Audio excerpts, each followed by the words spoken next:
اللہ کے پیارے نبی جناب محمد رسول اللہ صلی اللہ علیہ وسلم فرماتے ہیں کہ اللہ تبارک و تعالی نے ارشاد فرمایا یا عبادی حرمت الظلم علی یا عبادی حرمت الظلم علی نفسی وجعلته بینکم محرما ولا تظالموا۔ اے میرے بندو، میں نے اپنے نفس پر ظلم کو حرام کیا ہے اور تمہارے درمیان بھی میں نے ظلم کو حرام کیا ہے، فلا تظالموا، آپس میں ایک دوسرے پر ظلم مت کرو۔ ولا تحسبن اللہ غافلا عما يعمل الظالمون انما يؤخرهم ليوم تشخص فيه الابصار۔ یہ نہ سمجھے کہ اللہ تبارک و تعالی ظالم کے ظلم سے بالکل غافل ہے، اللہ سے کوئی چیز چھپی ہوئی ہے؟ اللہ تعالیٰ کے پاس کوئی چیز چھپی ہوئی نہیں ہے، اس لیے ظالم کو اللہ کی پکڑ سے بچنا چاہیے۔ دنیا میں وہ پکڑ سے بچ سکتا ہے، لیکن قیامت کی پکڑ سے، اللہ تبارک و تعالیٰ کی پکڑ سے، اللہ کے دربار میں قیامت کے دن جب حساب و کتاب ہوگا اور سارے کے سارے جب کھڑے ہوں گے تو اس وقت اللہ تبارک و تعالیٰ ہم سے ایک ایک پائی کا حساب لے تو ہم اللہ تبارک و تعالیٰ کو کیا جواب دیں گے؟ لا يحب الله الجهر بالسوء من القول الا من ظلم وكان الله سميعا عليما۔ برائی کے ساتھ آواز بلند کرنے کو اللہ تبارک و تعالیٰ پسند نہیں کرتا، برائی کے ساتھ آواز بلند کرنے کو اللہ تبارک و تعالیٰ پسند نہیں کرتا، مگر مظلوم کو اجازت ہے، مظلوم کو اجازت ہے، وہ آواز بلند کر سکتا ہے، یعنی اگر وہ مظلوم بد دعا کرنا چاہتا ہے تو کر سکتا ہے۔ ان الحمد لله نحمده ونستعينه ونستغفره ونعوذ بالله من شرور انفسنا ومن سيئات اعمالنا، من يهده الله فلا مضل له ومن يضلله فلا هادي له، وأشهد أن لا إله إلا الله وحده لا شريك له، وأشهد أن محمدا عبده ورسوله، أما بعد أعوذ بالله السميع العليم من الشيطان الرجيم من همزه ونفخه ونفثه يا أيها الذين آمنوا اتقوا الله حق تقاته ولا تموتن إلا وأنتم مسلمون يا أيها الناس اتقوا ربكم الذي خلقكم من نفس واحدة وخلق منها زوجها وبث منهما رجالا كثيرا ونساء واتقوا الله الذي تساءلون به والأرحام إن الله كان عليكم رقيبا يا أيها الذين آمنوا اتقوا الله وقولوا قولا سديدا يصلح لكم أعمالكم ويغفر لكم ذنوبكم ومن يطع الله ورسوله فقد فاز فوزا عظيما أعوذ بالله السميع العليم من الشيطان الرجيم من همزه ونفخه ونفثه لا يحب الله الجهر بالسوء من القول إلا من ظلم وكان الله سميعا عليما رب اشرح لي صدري ويسر لي أمري واحلل عقدة من لساني يفقهوا قولي اللهم انفعني بما علمتني وعلمني ما ينفعني وزدني علما۔ ہر قسم کی تعریف و توصیف اللہ وحدہ لا شریک کے لئے لائق و زیبا ہے، جو ساری کائنات کا خالق، مالک اور مدبر ہے۔ سبحان اللہ و بحمدہ سبحان اللہ العظیم۔ درود و سلام ہو تمام انبیاء علیہ السلام پر، خصوصاً میرے اور آپ کے پیارے نبی امام الانبیاء والمرسلین، امام اعظم، قائد اعظم، مرشد اعظم جناب محمد الرسول اللہ صلی اللہ تعالی علیہ وسلم کی ذات مقدسہ پر اللہم صلی وسلم وبارک وسلم علی نبینا محمد وعلی آلہ وصحبہ اجمعین۔ ظلم کسے کہتے ہیں؟ ظلم کی کون سی شکلیں ہیں؟ ظالم اس کا انجام کیا ہوتا ہے؟ اور پھر مظلوم کس کو کہتے ہیں؟ اور مظلوم کو اللہ تعالی نے کیا اختیار دیا ہے؟ ان تمام سوالات کے جوابات آج کی اس مجلس میں، اس درس میں، اس محاضرے میں کتاب و سنت کی روشنی میں پیش کرنے کی کوشش کروں گا۔ سب سے پہلی بات تو یہ ہے کہ ظلم کا معنی کیا ہے؟ ظلم کس کو بولتے ہیں؟ عربی میں اگر ہم ظلم کا معنی اس کو سمجھنے کی کوشش کریں گے تو اس کا مطلب ہے الظلم وضع الشیء فی غیر موضعہ. ظلم کا معنی یہ ہے کہ کسی چیز کو اس کی جگہ سے ہٹ کر رکھنے اور حد سے زیادہ تجاوز کرنے کو ظلم کہا جاتا ہے.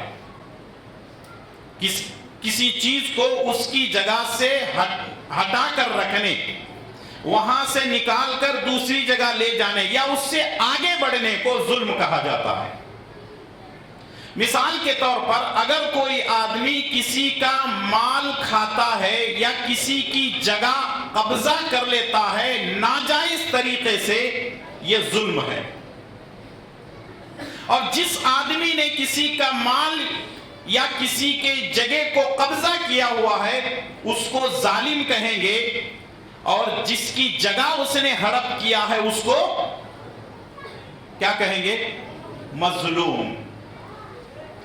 جو جس جگہ پر اس نے قبضہ کیا ہے وہ ظلم ہے، اور قبضہ کرنے والا ظالم ہے. جس کی جگہ قبضہ کی گئی ہے وہ مظلوم ہے. انہی تینوں چیزوں پر آج بات ہوگی. یہ مثال میں نے اس لیے پیش کی ہے تاکہ ظلم، ظالم، مظلوم یہ تینوں چیزیں ہماری سمجھ میں آ جائیں. جب یہ چیزیں تینوں آپ نے سمجھ لی ہیں، انہی تینوں چیزوں پر میں آخر تک بحث کروں گا اور یہی چیزیں آپ کے سامنے رہیں گی. لیکن آئیے، سب سے پہلی بات تو یہ ہے کہ اللہ تبارک و تعالیٰ کو ظلم کسی بھی حالت میں پسند نہیں ہے. اللہ تبارک و تعالیٰ کو ظلم کسی بھی حالت میں پسند نہیں ہے، کیونکہ اللہ تبارک و تعالیٰ ظلم کو پسند نہیں کرتا اور اللہ تعالیٰ ظالم بھی نہیں.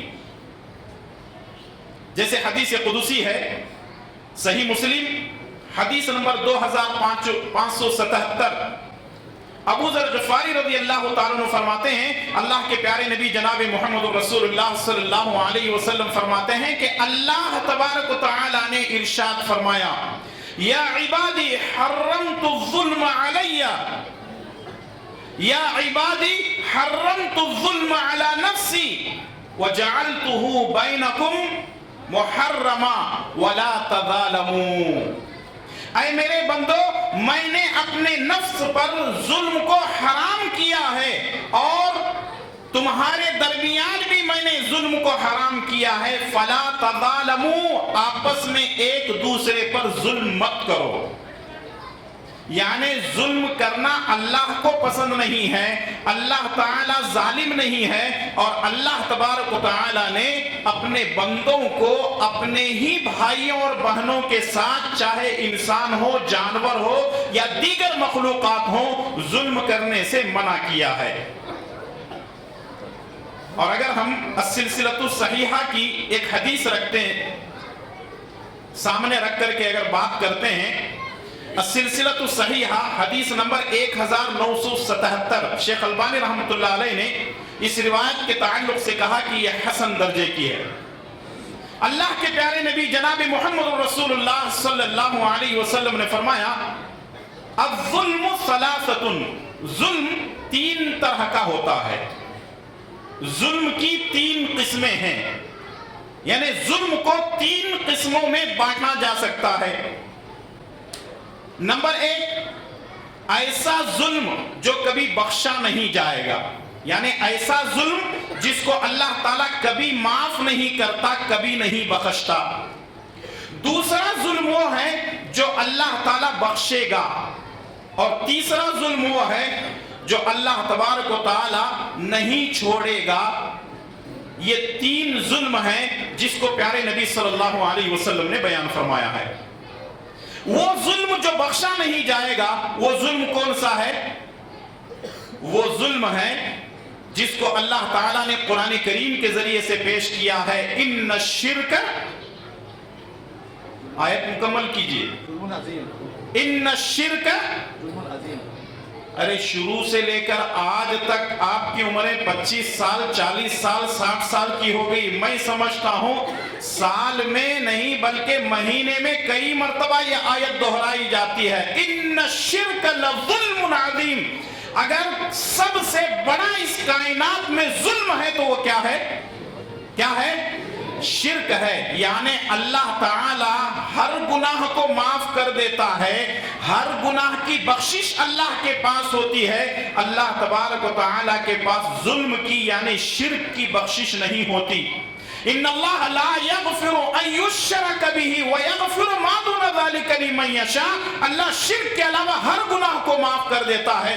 اس کا مطلب یہ ہے کہ شرک کرنے والا گویا کہ وہ اللہ پر ظلم کرتا ہے، اور شرک کا مطلب یہ ہے کہ یہ کہنا کہ اللہ تعالی دیتا ہے تو ہمارے فلاں بھی دیتے ہیں، اللہ تعالی روزی رساں ہے تو فلاں صاحب بھی روزی رساں ہیں، اللہ اولاد دیتا ہے تو فلاں بابا بھی اولاد دیتے ہیں. یعنی یہ سمجھنا کہ حاجت روا، مشکل کشا اور سب کچھ کرنے والا اللہ ہے، اور اگر وہ کسی غیر اللہ کے پاس جاتے ہیں اور یہ کہتے ہیں کہ فلاں فلاں کے وسیلے سے اگر دعا مانگیں گے تو اللہ تعالی ہمارے مسائل کو حل کرتا ہے، گویا کہ یہ اللہ تعالی کی ذات میں فلاں انسان کو، فلاں بابا کو، فلاں جو ہے پیر کو وہ پارٹنر بنا رہا ہے، جبکہ اللہ احد، اللہ اکیلا ہے، اللہ الصمد، اللہ بے نیاز ہے، اسے کسی کی حاجت اور ضروری نہیں ہے. وہ اول سے اکیلا ہے، وہ آخر تک اکیلا ہی رہے گا، اس کی ذات میں کوئی شریک نہیں ہے. تو ظلم اللہ تعالیٰ کو کسی حالت میں پسند نہیں ہے. اگر کوئی آدمی ساری زندگی شرک کرتا رہا، مر گیا، اللہ تعالیٰ اس کو معاف نہیں کرے گا، الا کہ اگر مرنے سے پہلے وہ توبہ کر لیتا ہے تو اللہ تبارک و تعالیٰ مرنے سے پہلے توبہ کرنے والوں کے گناہوں کو معاف کر کے، اس کی توبہ کو قبول کر کے اس کے سارے گناہوں کو نیکیوں میں بدل سکتا ہے. تو اس لیے ایک ظلم ہے، جو لوگ شرک کرتے ہیں وہ ظالم ہیں، اللہ کی ذات کے ساتھ ظلم کر رہے ہیں. دوسرا وہ ظلم ہے جس کو اللہ تبارک و تعالیٰ بخشے گا. وہ ظلم کون سا ہے جس کو اللہ تعالیٰ بخشے گا؟ اللہ اور بندے کے درمیان ایک معاہدہ ہے. معاہدہ کیا ہے؟ نماز پڑھنا ہے، روزہ رکھنا ہے، حج کرنا ہے، زکوٰۃ دینا ہے، صدقہ خیرات کرنا ہے، قربانی کرنا ہے، اللہ تبارک و تعالیٰ کی عبادتیں بجا لانا ہے. کبھی کبھی بندہ کوتاہی کرتا ہے، اس کے اندر کمی بیشی کرتا ہے، تو اللہ تبارک و تعالیٰ چاہے تو اس کو بخش سکتا ہے، یا اس نے جو کوتاہی کی ہے، نافرمانی کی ہے، اللہ تعالیٰ اس کو جہنم میں ڈبو کر عذاب دے کر اپنی رحمت سے جنت میں داخل کر سکتا ہے. یہ ظلم اللہ تبارک و تعالیٰ بخشے گا، بخش سکتا ہے، اللہ تعالیٰ کے اختیار میں ہے. تیسرا ظلم ہے جو اللہ تبارک و تعالیٰ نہیں چھوڑے گا. اللہ تبارک و تعالیٰ تیسرے ظلم کو نہیں چھوڑے گا. وہ ظلم کیا ہے؟ وہ ہے بندوں کے ایک دوسرے پر ظلم. بندوں کے ایک دوسرے پر ظلم ہے. کسی کا مال کھا لیا، کسی کی زمین قبضہ کر لیا، کسی کے اوپر جھوٹی تہمت لگا دیا، یا پھر بے ایمانی کر کے، جھوٹ بول کر کے کسی کے مال کو اپنے قبضے میں کر لیا. یہ جو ظلم ہے، جب تک سامنے والا معاف نہیں کرتا اللہ تبارک و تعالیٰ اس کو نہیں بخشے گا. یا ایک شکل یہ ہو سکتی ہے کہ کل قیامت کے دن اللہ تبارک و تعالیٰ ظالم کو بلائے گا اور مظلوم کو سامنے رکھے گا. ظالم سے کہے گا کن کن چیزوں کو اس نے ہڑپ کیا تھا بتا. مظلوم کی بات کو اللہ تعالیٰ سنے گا، ظالم کی ساری نیکیاں اٹھا کر مظلوم کو دے دے گا. اگر پھر بھی نیکیاں کم پڑ رہی ہیں تو اللہ تعالیٰ مظلوم کے گناہ کو کس کے اوپر ڈال دے گا؟ ظالم کے اوپر ڈال دے گا. حساب برابر ہوگا، اور پھر اس کے بعد اللہ تبارک و تعالیٰ مظلوم کے حق میں جنت کا فیصلہ کرے گا، اور ظالم کو منہ کی کھانی پڑے گی، اور اس طریقے سے اس کا ٹھکانہ کہاں ہوگا؟ جہنم ہوگا. تو اس کا مطلب یہ ہے کہ ظلم چاہے وہ اللہ کے ساتھ ہو، چاہے وہ اللہ تبارک و تعالیٰ کے فرائض و واجبات پر ہو، حلال یا حرام پر ہو، یا پھر ظلم بندوں کے ساتھ ہو، اللہ تبارک و تعالیٰ ایسے ظلم کو پسند نہیں کرتا ہے۔ دعا کریں کہ اللہ تبارک و تعالیٰ ہمیں ہر قسم کے ظلم سے بچنے کی توفیق نصیب فرمائے، آمین۔ صحیح بخاری کی روایت، ظلم قیامت کے دن اندھیرے ہوں گے۔ رسول اللہ صلی اللہ علیہ وسلم نے فرمایا الظلم ظلمات یوم القیامہ، الظلم ظلمات یوم القیامہ، یعنی ظلم قیامت کے دن اندھیرے ہوں گے۔ اس لیے آدمی کو چاہیے کہ ظلم کسی پر نہ کرے، کسی پر ظلم نہ کرے، بلکہ ظلم سے اپنے آپ کو بچائے تاکہ کل قیامت کے دن اللہ تبارک و تعالیٰ کی پکڑ سے اپنے آپ کو بچا سکے۔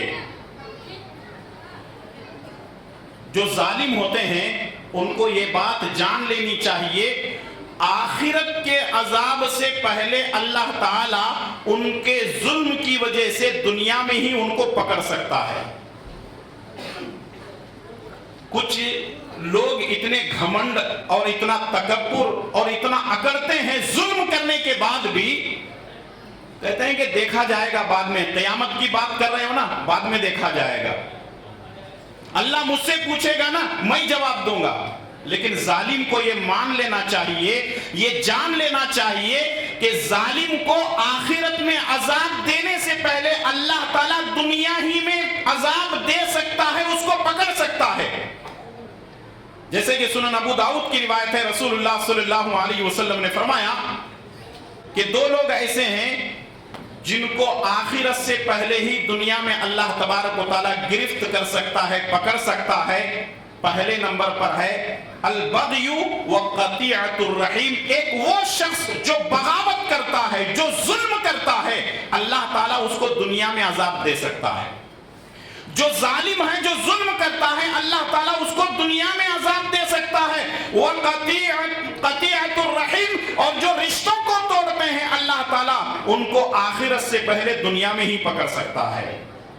تو اس لیے جو لوگ رشتوں کو توڑتے ہیں اور جو لوگ ظلم کرتے ہیں، ان کو یہ بات اور یہ حدیث سن لینی چاہیے کہ کہیں ایسا نہ ہو کہ ہمارے کسی ظلم کی وجہ سے اللہ تبارک و تعالیٰ ہم کو پکڑ نہ لے۔ کچھ لوگ ایسے ہیں، ان کے آخری وقت ہوتا ہے، ان کا آخری وقت ہوتا ہے، تڑپتے ہیں، چیختے ہیں، چلاتے ہیں، کبھی اپنے سر کو لے کر پریشان، کبھی اپنے جسم کے کسی حصے کو لے کر کے پریشان ہوتے ہیں۔ وجہ کیا ہے؟ انہوں نے کسی کو ستایا ہوگا، کسی پر ظلم کیا ہوگا، کسی کا مال قبضہ کیا ہوگا، کسی کی جگہ انہوں نے قبضہ کی ہوگی، اور کسی نے بد دعا کی ہوگی جس کی وجہ سے یہ تڑپ تڑپ کر کے مرتے ہیں۔ تو اس لیے یاد رکھیے، جو لوگ ظلم کرتے ہیں ان کو ڈرنا چاہیے کہیں اللہ تبارک و تعالیٰ ان کے گناہوں کی وجہ سے دنیا میں ہی ان کو پکڑ نہ لے۔ ظلم کرنے والا ظلم کر کے چلا جاتا ہے، ظلم کرنے والا ظلم کر کے چلا جاتا ہے، لیکن مظلوم رات بھر بستر پر کروٹیں لیتا ہے اور ظالم کے لیے بد دعائیں کرتا رہتا ہے۔ اے اللہ فلاں نے مجھے مارا ہے، اے اللہ فلاں نے میرا مال ہڑپ کیا ہے، اے اللہ فلاں نے میرا زمین ہڑپ کیا ہے، اے اللہ فلاں نے میرے اوپر الزام لگایا ہے، اے اللہ فلاں نے مجھ پر جھوٹی بات کہی ہے۔ یہ بستر پہ ہے، کبھی اٹھتا ہے، کبھی وضو کرتا ہے، کبھی نماز پڑھتا ہے، کبھی ہاتھ اٹھا کر رب کے سامنے جھولی پھیلا بھر کر کے دعا کرتا ہے کہ اے اللہ اس کو ہلاک کر دے، برباد کر دے۔ تو کیا ظالم بچ پائے گا؟ ہرگز نہیں۔ یاد رکھیے اللہ تبارک و تعالیٰ کے پاس ہر چیز کا حساب و کتاب ہوگا۔ سورہ ابراہیم کی آیت نمبر 42 میں اللہ نے فرمایا وَلَا تَحْسَبَنَّ اللَّهُ غَافِلًا عَمَّا يَعْمَلُ الظَّالِمُونَ إِنَّمَا يُؤَخِّرُهُمْ لِيَوْمٍ تَشْخَصُ فِيهِ الْأَبْصَارُ۔ یہ نہ سمجھیں کہ اللہ تبارک و تعالیٰ ظالم کے ظلم سے بالکل غافل ہے۔ اللہ سے کوئی چیز چھپی ہوئی ہے؟ اللہ تعالیٰ کے پاس کوئی چیز چھپی ہوئی نہیں ہے۔ اس لیے ظالم کو اللہ کی پکڑ سے بچنا چاہیے۔ دنیا میں وہ پکڑ سے بچ سکتا ہے، لیکن قیامت کی پکڑ سے، اللہ تبارک و تعالیٰ کی پکڑ سے، اللہ کے دربار میں قیامت کے دن جب حساب و کتاب ہوگا اور سارے کے سارے جب کھڑے ہوں گے، تو اس وقت اللہ تبارک و تعالیٰ ہم سے ایک ایک پائی کا حساب لے تو ہم اللہ تبارک و تعالیٰ کو کیا جواب دیں گے؟ اس لیے جو لوگ ظلم کرتے ہیں ان کو ڈرنا چاہیے کہ کہیں اللہ تبارک و تعالی ہمارے ساتھ کوئی ایسا معاملہ نہ کرے کہ جس کی وجہ سے ہم جنت میں نہیں جہنم میں چلے جائیں۔ صحیح بخاری اور صحیح مسلم کی روایت، عائشہ صدیقہ رضی اللہ تعالیٰ عنہ فرماتی ہیں من ظلم قید شبر من الارض توقہ من 7 ارضین۔ اللہ کے نبی صلی اللہ علیہ وسلم نے فرمایا جس نے ظلمن کسی سے ایک بالشت زمین بھی لے لی، اگر کوئی آدمی کسی سے ظلم کے ذریعے سے اور روب جھاڑ کر کے اس نے کسی سے ایک بالشت بھی زمین لے لی تو قیامت کے دن 7 زمینوں کو طوق بنا کر 7 زمینوں کو لپیٹ کر اس کے گلے کے اندر ڈال دیا جائے گا، طوق بنا کر اس کے گلے میں ڈال دیں گے۔ اچھا یہاں تھوڑی دیر کے لیے رکتے ہیں۔ ظلم کے ایک نہیں کئی ایک طریقے ہیں، لیکن ظلم کے 3 طریقے بڑے مشہور ہیں۔ ظلم کے 3 طریقے بڑے مشہور ہیں۔ پہلا جو ظلم کرنے والا ہوتا ہے وہ اپنی طاقت سے ظلم کرتا ہے۔ سامنے والی کی چیز اس نے ہڑپ کر لی اور اگر وہ پوچھنے کے لیے آتا ہے تو اپنی طاقت بتاتا ہے، کہتا ہے کہ دیکھ میں فلاں ہوں، مجھے نہیں جانتا تو، میں باڈی بلڈر ہوں، میں پہلوان ہوں، میں ایک ہاتھ لگا دوں نا تیرے تو چھیٹڑے نکل جائیں گے، تو اوندے منہ گر جائے گا طاقت کے بل بوتے پر۔ دوسرے دولت کے بل بوتے پر آدمی ظلم کرتا ہے، دولت ہے 2-4 گنڈوں کو اس کے پاس بھیج دیا اور کہا جاؤ اس کو پیٹ کر کے آ جاؤ، اس کی زمین قبضہ کر لو، اس کا مال قبضہ کر لو، وہ جو جس دکان میں رہتا ہے اس کو قبضہ کر لو، فلاں فلاں کر لو۔ دولت کے بل بوتے پر جو ہے آدمی ظلم کرتا ہے۔ اور تیسرا ہے سیاست کے بل بوتے پر بھی لوگ ظلم کرتے ہیں، اور آج کے دور میں سب سے بڑا جو ظلم ہو رہا ہے وہ سیاست کے بل بوتے پر ہو ہے۔ پولیٹیشین ایک پارٹی کچھ کام کرتی تھی، دوسری پارٹی اگر جو ہے آ جاتی ہے تو پہلے والی پارٹی کے اوپر ظلم کرتے ہیں کہ آج ہم اقتدار میں ہیں لیکن تم کو ہم چھوڑیں گے نہیں۔ ان کے پیچھے پولیس لگا دیتے ہیں، ان کے پیچھے گنڈوں کو لگا دیتے ہیں، ان کے پیچھے CBI والوں کو لگا دیتے ہیں، ان کے پیچھے جو ہے پولیس والوں کو محکمے کو لگا دیتے ہیں، رات دن اس کو پریشان کرتے رہو۔ یہ ظلم ہے۔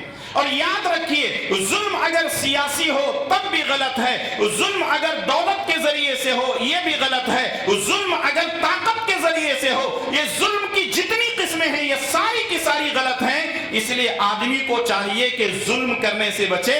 اللہ کے پیارے نبی جناب محمد رسول اللہ صلی اللہ علیہ وسلم نے فرمایا اگر کوئی آدمی ظلم سے ایک بالشت جگہ بھی، اگر کوئی شخص ایک بالشت جگہ، ایک بالشت سمجھتے ہیں، ایک بالشت جگہ بھی ظلم کے ذریعے سے ہڑپ کر لیتا ہے، کل قیامت کے دن 7 زمینیں اس کے گلے میں طوق بنا کر ڈالی جائیں گی۔ اس حدیث سے ایک بات یہ بھی معلوم ہوئی جس طرح آسمان ساتھ ہیں اسی طرح زمین بھی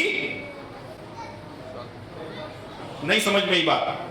جس طریقے سے آسمان ساتھ ہیں زمین بھی ساتھ ہی ہیں، یہ نہیں سمجھنا زمین ایک ہی ہے بول کے، زمین بھی ساتھ ہیں، لیکن وہ کیسے ہیں کون جانتا ہے؟ اللہ تعالیٰ بہتر جانتا ہے کیسے ہے۔ انسانوں کو یہ ساری چیزیں، مسلمانوں کو یہ ساری چیزیں معلوم ہونا چاہیے کہ اللہ اور اس کے رسول صلی اللہ علیہ وسلم نے ہمیں کون کون سی باتیں بتلائی ہیں۔ یہاں ظلم کے تعلق سے ایک اور بات بھی کہنا چاہتا ہوں جو بڑی اہم ہے۔ مسلمانوں کے اندر ایک سلسلہ کیا چل رہا ہے، بھائی اپنے بہن پر ظلم کر رہا ہے، بھائی اپنی سگی بہن پر ظلم کر رہا ہے۔ ارے مولانا ہم تو ظلم نہیں کر رہے ہیں، یہ کیا بات کہہ رہے ہیں آپ؟ ہاں، آج سگا بھائی اپنی سگی بہن کے ساتھ ظلم کر رہا ہے۔ کیسے؟ جب باپ مر جاتا ہے تو کوئی ایک بیٹا پوری دولت پر قبضہ جمع کر بیٹھ جاتا ہے، ازدہ بن کر بیٹھ جاتا ہے، اور جب جائیداد تقسیم کرنے کی بات آتی ہے تو کہتا ہے کہ دیکھ ابا تیری شادی کر کو دیے کیا نہیں،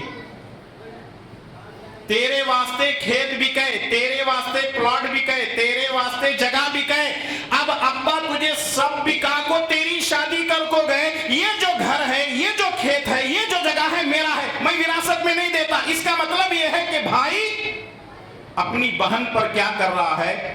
ظلم کر رہا ہے۔ میرے بھائیوں، اپنے بھائیوں کے ساتھ ظلم نہ کرو، اپنے رشتہ داروں کے ساتھ ظلم نہ کرو، اور نہ اپنے ماں باپ کے ساتھ ظلم کرو۔ جب بات ماں باپ کی آتی ہے تو آج یہ ہمیں مجبوراً کہنا پڑتا ہے کہ اولاد اپنے ماں باپ پر ظلم کر رہی ہے، اولاد اپنے ماں باپ پر ظلم کر رہی ہے۔ بیوی اگر بیمار ہوتی ہے، بچہ اگر بیمار ہوتا ہے تو رات کے 12، 1، 2 بجے وہ ڈاکٹر کے پاس بھاگتا ہے، لیکن یہی ماں باپ کراہتے ہیں، چیختے ہیں، چلاتے ہیں، پکارتے ہیں، دوائی کے لیے، انجیکشن کے لیے کہتے ہیں۔ یہ بالکل اپنی جگہ سے ٹس سے مس نہیں ہوتا، سو رہا ہے۔ میرے بھائیوں اور دوستو، یہ ماں باپ پر ظلم ہے۔ بچوں، ماں باپ پر ظلم کرنے سے اگر کہیں ان کی بد دعا لگ گئی نا، اللہ اکبر، اللہ اکبر، اگر کبھی، اللہ کی قسم ہے ماں باپ کبھی اپنی اولاد کو بد دعا نہیں کرتے، لیکن اگر یوں ہی زبان سے، یعنی آدمی کب تک سہے گا، لیکن کبھی اس کی زبان سے نکل اللہ تجھے برباد کر دے، تو سمجھو بربادی وہیں سے شروع ہو گئی۔ اس لیے ماں باپ پر ظلم نہ کرو، نہ اپنے بھائی بہنوں پر ظلم کرو، نہ اپنے جماعتی بھائیوں پر ظلم کرو، نہ مسلم پر ظلم کرو اور نہ غیر مسلم پر ظلم کرو۔ کسی پر ظلم کرنے کی اجازت نہیں ہے۔ اور آج اس ملک کے اندر مسلمانوں کے ساتھ ظلم ہو رہا ہے، آپ مانتے ہیں؟ مسلمانوں پر ظلم ہو رہا ہے۔ ارے کیوں نہیں ہو رہا؟ مسلمانوں کی مسجدوں کو توڑا جا رہا ہے، مدرسوں کے ساتھ ناانصافی ہو رہی ہے، اور موب لیچنگ کے نام سے مسلمانوں کو مارا جا رہا ہے، لو جہاد کے نام پر مسلمانوں کو پھنسایا جا رہا ہے، دہشت گردی کے نام پر کئی ایسے لوگ جو جیلوں میں سڑ رہے ہیں۔ یہ ظلم نہیں ہے تو کیا ہے؟ ایک ظلم اس نے بھی کیا تھا جس کو فرعون کہتے ہیں، اور اس نے ایسا ظلم کیا، یہ تینوں ظلم اس کے اندر پائے جاتے تھے۔ اللہ تبارک و تعالیٰ نے اس کو تباہ و برباد کر دیا، ہلاک کر دیا۔ اتنا ہی نہیں بلکہ قرآن کے ذریعے سے اللہ تعالیٰ نے کہا کہ میں قیامت کی صبح تک تجھے ایک نشانی بنا کر کے رکھوں گا۔ آج بھی مصر کے میوزیم کے اندر اس کی لاش پڑی ہوئی ہے، النار یعرضون علیہا غدوا وعشیا، کہ ہم صبح شام تیرے سامنے آگ کو پیش کرتے رہیں گے۔ آج بھی اس کی لاش موجود ہے۔ جو دنیا میں ظلم کر رہے ہیں، چاہے وہ مسلمانوں پر ہو، چاہے وہ کرسچنوں پر ہو، چاہے وہ اقلیت والوں پر ہو، چاہے دنیا کے کسی بھی مذہب کو ماننے والوں پر اگر ظلم کر رہے ہیں، یاد رکھو ظالموں کی عمر کم ہوتی ہے۔ اگر ظلم کرتے بھی ہو، اللہ تبارک و تعالیٰ آج نہیں تو کل تمہارے اس ظلم کو تمہارے انجام تک پہنچا کر رہے گا۔ اسی لیے میرے بھائی اور دوستو، نہ مسلمان پر ظلم کرو، نہ کسی غیر مسلم پر ظلم کرو۔ اللہ تعالیٰ نے سختی سے منع کیا ہے۔ اللہ کے نبی کریم صلی اللہ علیہ وسلم کو ظلم پسند نہیں تھا، لیکن ایک حدیث ایسی بھی آتی ہے، اللہ کے نبی صلی اللہ علیہ وسلم نے فرمایا ظالم کی مدد کیا کرو۔ کس کی مدد؟ کس کی مدد کریں گے؟ مدد کرو گے؟ مدد کرو گے؟ ارے بولو نا جی، ظالم کی مدد کرو گے؟ نہیں، لیکن نبی صلی اللہ علیہ وسلم فرماتے ہیں کہ ظالم کی مدد کرو۔ کیسے؟ آئیے ایک حدیث صحیح بخاری کے حوالے سے میں پیش کر دیتا ہوں۔ 2444 صحیح بخاری کی روایت، انس بن مالک رضی اللہ تعالیٰ عنہ فرماتے ہیں رسول اللہ صلی اللہ علیہ وسلم نے فرمایا انصر اخاک ظالما او مظلوما، اپنے بھائی کی مدد کرو چاہے وہ ظالم ہو یا مظلوم ہو۔ اپنے بھائی کی مدد کرو چاہے وہ ظالم ہو یا مظلوم ہو۔ صحابہ کرام نے پوچھا اللہ کے نبی صلی اللہ علیہ وسلم، مظلوم کی تو ہم مدد کریں گے، بیچارہ وہ مارا پیٹا جا رہا ہے، مظلوم ہے، ظالم کی مدد ہم کیسے کریں گے؟ رسول اللہ صلی اللہ علیہ وسلم نے فرمایا ظالم کو ظلم کرنے سے روکو، یا ظالم کی مدد کرنا ہے۔ ظالم کو ظلم کرنے سے روکو. یہ ظالم کی مدد کرنا ہے. تو معلوم کیا ہوا, اگر ہم اپنے آنکھوں کے سامنے کسی کو پیٹتا ہوا دیکھ رہے ہیں, ہم مظلوم کی تو مدد کریں گے, ظالم کی بھی مدد کیسے کریں گے؟ اس کو مظلوم پر ہاتھ اٹھانے سے جا کر کے روکیں گے. پہلے کیا ہوتا تھا, اگر دو آدمی جھگڑا کرتے تو دو چار آدمی جا کر کے چھڑاتے تھے. اگر دو آدمی آج کے دور میں جھگڑا کرتے ہیں, تیسرا کھڑے ہو کے ویڈیو بناتے رہتا, ابھی ذرا مار, ابھی ذرا مار, مار اسے اور مار, میں بنا رہا ہوں ویڈیو اور مار. کوئی سوشل میڈیا میں فوراً ڈال دیتے ہیں, واٹس ایپ کے اوپر اور پھر جو ہے انسٹاگرام کے اوپر, فیس بک کے اوپر. دو بھائی آپس میں لڑ رہے تھے میرے بھائی اور دوستو. افسوس تو اس وقت ہوا جب ہمارے سامنے بقیع قبرستان کا ایک ایسا ویڈیو آیا, دو بھائی باپ کے مرنے پر بقیع قبرستان مدینے کے اندر ہی قبرستان میں ہی جھگڑا کر رہے ہیں. کتنے بڑے ظالم ہیں وہ لوگ جنہوں نے ویڈیو نکالا اور ویڈیو نکال کر کے جو ہے ہمارے سامنے ڈال دیا, اور یہ بتانے کے لیے کہ ہم بہت بڑے 30 مارخواہ ہیں, دیکھو لوگ وہاں پر بھی جھگڑا کرتے ہیں. جھگڑا کہاں نہیں ہوتا, شور کہاں نہیں مچتا, ظالم ہر جگہ پائے جاتے ہیں. اس لیے ضرورت اس بات کی ہے کہ ہم ظلم کسی کے ساتھ نہ کریں, کیونکہ اللہ تبارک و تعالیٰ ظلم کو پسند نہیں کرتا ہے. تو دو چیزیں آپ کے سامنے آ گئی. پہلی چیز ہے ظلم, دوسری چیز ہے ظالم. ظلم سے بچنا ہے, اور ظالم کو یہ بات جان لینی چاہیے کہ ظلم اللہ تبارک و تعالیٰ کبھی کسی بھی حالت میں پسند نہیں کرتا ہے. لیکن ایک آدمی مظلوم ہے. مظلوم ہے کا مطلب یہ ہے کہ سامنے والے نے مال بھی کھا لیا, سامنے والے نے زمین بھی ہڑپ کر لی, سامنے والے نے اس کے اوپر ایسے ایسے الزامات لگا دیے, پورے خاندان کے اندر بدنام ہو گیا, سب کچھ ہو گیا. تو اب ایسی حالت میں مظلوم کیا کر سکتا ہے, اس کو کیا کرنے کی اجازت ہے؟ پہلی بات تو یہ ہے کہ مظلوم کو چاہیے کہ وہ ظالم کو معاف کرے. پہلی بات تو یہ ہے مظلوم کو چاہیے کہ ظالم کو کیا کرے, معاف کرے.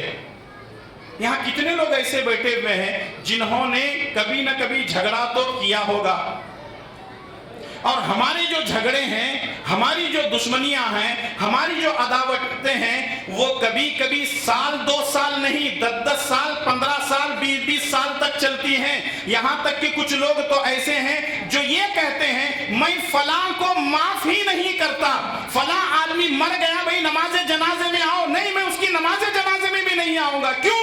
وجہ یہ ہے کہ اس نے میرے ساتھ ایسی ناانصافی کی ہے کہ میں اس کو معاف بھی نہیں کروں گا, اس کی نماز جنازہ میں بھی نہیں جاؤں گا. یہ سراست غلط چیز ہے.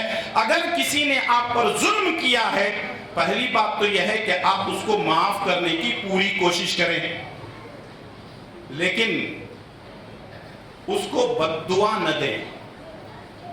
عام طور پہ ہمارے ہاں ہوتا ایسا ہے, معافی کا جذبہ کم, بد دعائیں جلدی نکل جاتی ہیں. ہاں کبھی کبھی ہوتا ایسا ہے. دیکھیں ایک مثال کے ذریعے سے ہم سمجھتے ہیں, آدمی جب پانی میں جاتا ہے, کمر تک پانی آیا تو برداشت کر لیتا ہے, سینے تک آئے تو برداشت کر لیتا ہے, ٹھڈی تک بھی آئے تو برداشت کر لیتا ہے, منہ تک بھی آئے, اب ناک بھی ڈوب رہی ہے, آنکھیں بھی خود ڈوبنے لگا, تو ایسی حالت میں کیا کرے گا؟ ہاتھ پر تو مارے گا نا باہر نکلنے کے لیے.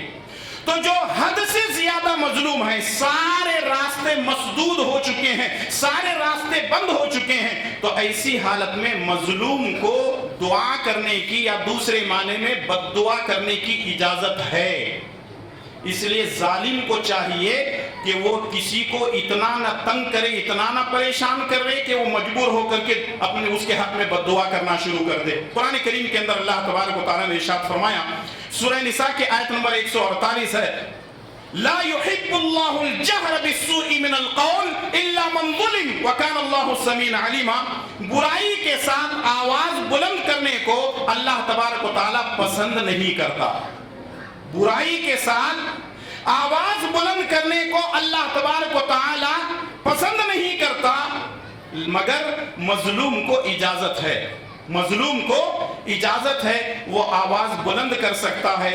یعنی اگر وہ مظلوم بد دعا کرنا چاہتا ہے تو کر سکتا ہے, لیکن میں نے شروع میں کہا ہے کہ یوں ہی بیٹھے بیٹھے کسی کے حق میں بد دعا نہ کریں, معافی کا جذبہ اپنے ساتھ رکھیں. کیونکہ ہم لوگ رمضان میں آخری عشرے میں ایک دعا پڑھتے ہیں. کون سی دعا ہے؟